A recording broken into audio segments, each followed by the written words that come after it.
সমালোচনা কিংবা নিন্দাচর্চা এটা এমনই একটা বিষয় যেটার থেকে মানুষ চাইলেও কিন্তু দূরে সরে থাকতে পারে না। সব মানুষই কম বেশি কিন্তু এই সমালোচনা কিংবা এই পরনিন্দা পরচর্চা করে থাকে। কিন্তু দুঃখের বিষয় এটাই, কেউ কারোরটা স্বীকার করে না। সেও যে এটা করে থাকে সেটা কিন্তু সে স্বীকার করে না। আমিও করি না তা না, আমিও কিন্তু করি, কিন্তু আগের তুলনায় অনেক অনেকাংশে কম। আর এখন সেটা মানুষ বিশেষে করে থাকি, বলে থাকি। আর যেহেতু আগেও বলতাম, আগে মানুষকে একটু বেশি বিশ্বাস করে ফেলতাম, তার জন্যেই হয়তো বেশি করে বলে ফেলতাম আর বিপদেও পড়তাম।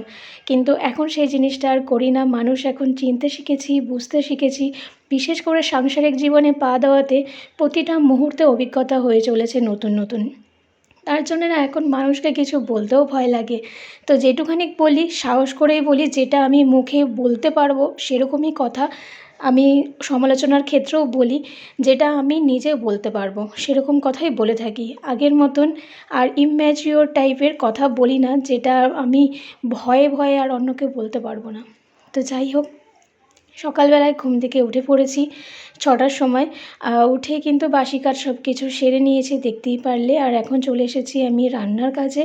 রান্না করব আজকে পটলের ঝাল। কী জানো তো, সেদিনকে না মানে কয়েকদিন আগে সুরেশকে একটা পটল দিয়ে ঝাল বানিয়ে দিয়েছিলাম।